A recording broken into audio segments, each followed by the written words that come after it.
This bronze statue is known as the Marathon Boy. It is displayed in the National Archaeological Museum at Athens, and it is one of the most important large-scale surviving bronzes of the late classical period. Recovered from the Aegean near Marathon in 1925, the nearly intact figure, life-size or slightly under life-size, exhibits a relaxed contrapposto. It is dated to about 340 or 330 BC and on stylistic grounds conventionally attributed to the Praxitelian circle. The statue was raised from the sea in June 1925 by fishermen operating in the Bay of Marathon. The apparent find spot, offshore rather than in a documented terrestrial context, has led scholars to propose several complementary scenarios for how the statue came to lie on the seabed. Loss from a ship, wreck or jettison in storm, deliberate votive deposition associated with maritime ritual, or secondary discard following transport.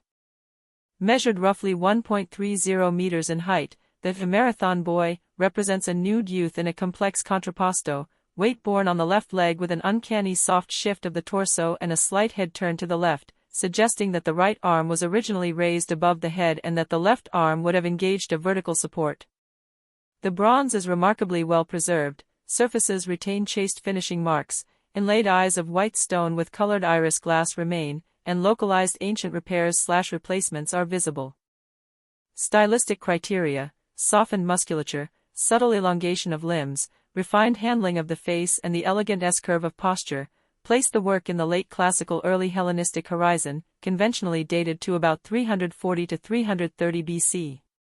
Scholars have long argued for an affiliation with the school of Praxiteles, or with closely related workshops that adopted Praxitelian mannerisms. While the Praxitelian attribution cannot be demonstrated by inscriptional evidence, the statue's aesthetic vocabulary aligns closely with other bronzes and Roman marble copies associated with that circle. Recent catalogues of the National Archaeological Museum treat the piece as a principal exemplar of late classical bronze portraiture. Interpretive readings of the statue fall into two main groups. One line treats it as a dedicatory or votive statue, perhaps commemorating athletic victory or a lover's offering, whose iconographic program emphasizes the youthful beauty.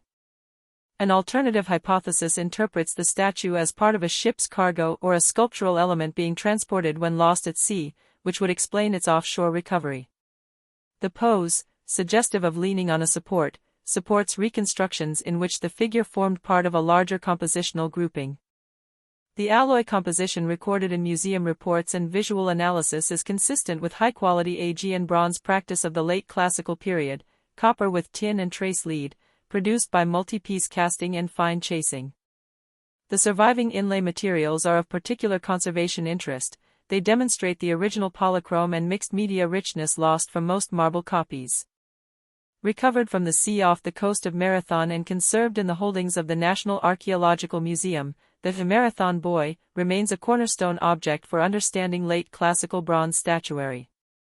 Its state of preservation makes it an indispensable reference for studies of technique, iconography, and the mobility of monumental artworks in the classical world. Thanks for watching. If you enjoyed this video, please subscribe so you won't miss new ones.